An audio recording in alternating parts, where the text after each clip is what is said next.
কেন্দ্রীয় মজলিসের শুরার অধিবেশনে দেশের চলমান রাজনৈতিক পরিস্থিতি ও পতিত স্বৈরাচার সরকারের বিগত ১৬ বছরের জুলুম নির্যাতনের নানা প্রসঙ্গ নিয়ে কথা বলেন জামায়াতে ইসলামীর আমির। বিগত সরকার জুলুম করে বহু জায়গায় তৎকালীন বিরোধী দলে যারা ছিলেন তাদের এলাকাগুলোকে টার্গেট করে আসন সংখ্যা কমিয়ে দিয়েছে। এ সময় অন্তর্বর্তীকালীন সরকারকে নির্বাচনী রোডম্যাপ নির্ধারণ করে প্রয়োজনীয় সংস্কার করার দাবি জানান ডাক্তার শফিকুর রহমান। কতিপয় গুরুত্বপূর্ণ বিষয়ে আপনাদেরকে সংস্কার সাধন করে সুষ্ঠু নির্বাচনের জন্য সমতল মাঠ তৈরি করতে হবে। এর জন্য একটি রোডম্যাপ দরকার। আমরা ন্যায় বিচার সমৃদ্ধ একটি সমাজ চাই, বৈষম্যহীন একটা সমাজ চাই। সেই বৈষম্যহীন এবং ন্যায় বিচার সমৃদ্ধ সমাজ গড়তে হলে সুষ্ঠু নির্বাচনের মধ্য দিয়ে কাউকে না কাউকে এদেশের দায়িত্ব তুলে নিতে হবে হাতে।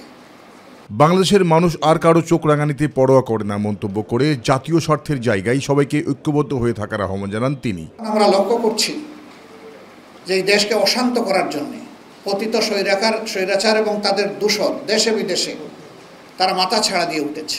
আমাদের প্রতিপক্ষ যদি এটা বুঝতে পারে যে এই দেশের মানুষ আর কারো কাছে অসহায়ভাবে আত্মসমর্পণ করবে না এবং কোনো চোখ রাঙানিকে পরোয়া করবে না, তাহলে তাদের জন্য এবং আমাদের জন্য কল্যাণকর।